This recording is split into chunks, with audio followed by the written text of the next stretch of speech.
Hello বন্ধুরা, আজকের ভিডিওতে আমরা একটা এমন গল্প বলতে চলেছি যেখানে আছে ক্ষমতা, অর্থ আর এক অন্ধকার সাম্রাজ্য। প্রশ্নটা একটাই, জেফ্রি এপস্টাইনের মতো শক্তিশালী একজন মানুষের এই ভয়ঙ্কর স্ক্যান্ডাল প্রথমবার কিভাবে বাইরে এলো? কে প্রথম সাহস করেছিল? কিভাবে পুলিশ এই অন্ধকার সাম্রাজ্যের খোঁজ পেল? আর সবচেয়ে বড় কথা, বছরের পর বছর লুকিয়ে রাখার পর কিভাবে সারা বিশ্ব জানতে পারলো এই ভয়াবহ সত্য? আজ আমরা সেই পুরো ঘটনা ধাপে ধাপে জানব। প্রস্তুত থাকুন, কারণ এই গল্পে আছে ভয়, সাহস আর একটা অসাধারণ তদন্ত যা ইতিহাস বদলে দিয়েছে। চলুন শুরু করা যাক।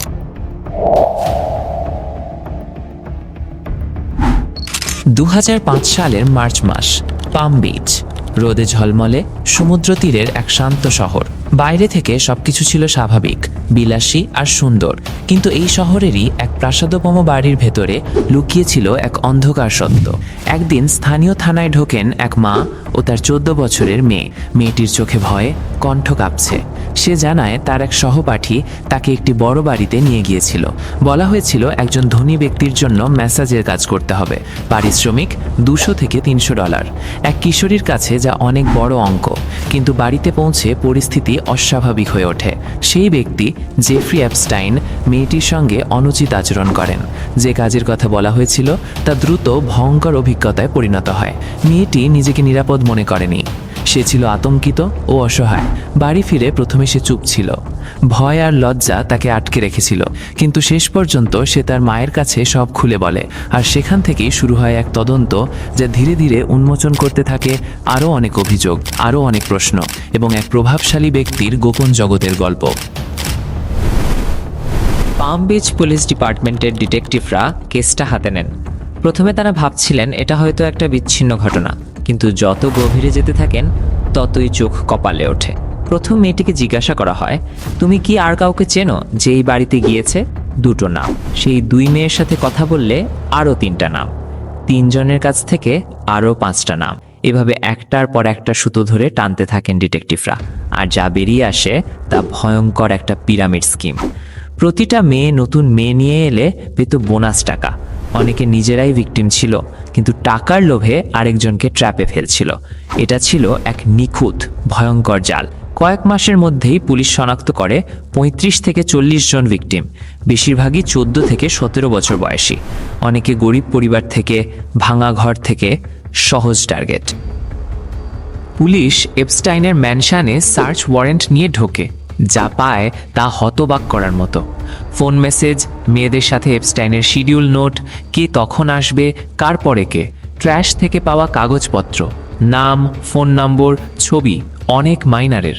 প্রমাণ এতটাই শক্তিশালী ছিল যে 2006 সালে FBI নিজেরাই এসে যুক্ত হয়। তারা শুরু করে অপারেশন লিপ ইয়ার, একটা ফেডারেল তদন্ত। 53 পেজের বিস্তারিত রিপোর্ট, ডজন খানেক ভিকটিমের সাক্ষ্য, সবকিছু ইঙ্গিত করছিল আন্তর্জাতিক সেক্স ট্রাফিকিংয়ের দিকে। এত কিছুর পরও কি হলো? এখানেই আসে সবচেয়ে বড় ধাক্কা। 2008 সালে ফেডারেল প্রসিকিউটর আলেকজান্ডার অ্যাকস্টা একটা গোপন ডিল করেন এপস্টাইনের আইনজীবীদের সাথে। কি ছিল সেই ডিলে? এপস্টাইন শুধু 2টো ছোট স্টেট চার্জে গিল্টি প্লিড করবে। সাজা মাত্র 18 মাস, যার মধ্যে 13 মাস জেল, বাকিটা ওয়ার্ক রিলিজ, মানে দিনে বেরিয়ে অফিস করা। ফেডারেল চার্জ বাতিল এবং সবচেয়ে ভয়ঙ্কর, ভিকটিমদের জানানো হবে না। এটা ছিল ক্রাইম ভিকটিমস রাইট অ্যাক্টের সরাসরি লঙ্ঘন। কিন্তু হয়ে গেল। এপস্টাইন 13 মাস জেলে কাটিয়ে বেরিয়ে এলো। আবার শুরু করলো তার বিলাসী জীবন, প্রাইভেট দ্বীপ, প্রাইভেট জেট, পাওয়ারফুল বন্ধুরা। আর কেসটা চাপা পড়ে গেল। এখানে আসে একটা নাম যা না বললেই নয়, জুলি কে ব্রাউন। 2017 সাল, মিয়ামি হেরাল্ড পত্রিকার ইনভেস্টিগেটিভ রিপোর্টার জুলি দেখলেন আলেকজান্ডার অ্যাকোস্টা, যিনি অ্যাপস্টাইনকে ডিল দিয়েছিলেন, এখন ট্রাম্পের সরকারে লেবার সেক্রেটারি হিসেবে নিযুক্ত হয়েছেন। জুলি ভাবলে এটা কিভাবে সম্ভব। তিনি তদন্ত শুরু করলেন। একা, একজন সাংবাদিক। তিনি যা পড়লেন তা অবিশ্বাস্য। হাজার হাজার কোড ডকুমেন্ট পড়লেন, অনেকটা রিডাক্টেড, অনেকটা সিল করা। 60+ ভিকটিমের খোঁজ করলেন, যারা বছরের পর বছর চুপ ছিল। তাদের সাথে কথা বললেন, আস্থা অর্জন করলেন। অনেক মেয়ে বলেছিল, আমরা ভেবেছিলাম কেউ বিশ্বাস করবে না, তিনি এত ক্ষমতাবান। 2018 সালের নভেম্বর জুলি প্রকাশ করলেন তার বিস্ফোরক সিরিজ, 3 পর্বের রিপোর্ট, প্রতিটা শব্দ প্রমাণ সহ, প্রতিটা লাইন ভিকটিমদের কণ্ঠস্বর। এতে ছিল কিভাবে অ্যাপস্টাইন পিরামিড স্কিম চালিয়েছিল, কিভাবে প্রসিকিউটররা তাকে বাঁচিয়েছিল, কিভাবে ভিকটিমদের অধিকার লঙ্ঘন করা হয়েছিল, কিভাবে শক্তিশালী মানুষেরা এই কেস চাপা দিয়েছিল। জুলির রিপোর্ট প্রকাশের পর আগুন। সোশ্যাল মিডিয়ায় ভাইরাল #MeToo মুভমেন্টের যুগে এটা আরও শক্তিশালী হয়। জনগণের ক্ষোভ ফুঁসে ওঠে। মিডিয়া সারা বিশ্বে খবরটা ছড়িয়ে দেয়। চাপে পড়ে নিউ ইয়র্কের ফেডারেল প্রসিকিউটররা নতুন করে তদন্ত শুরু করেন। 2019 সালের 6 জুলাই জেফ্রি এপস্টাইন আবার গ্রেপ্তার হন, এবার ফেডারেল সেক্স ট্রাফিকিং চার্জে। এবার আর ছাড় নেই। কিন্তু গল্প এখানেই শেষ নয়। 2019 সালের 10 আগস্ট এপস্টাইনকে মৃত পাওয়া যায় তার জেল সেলে।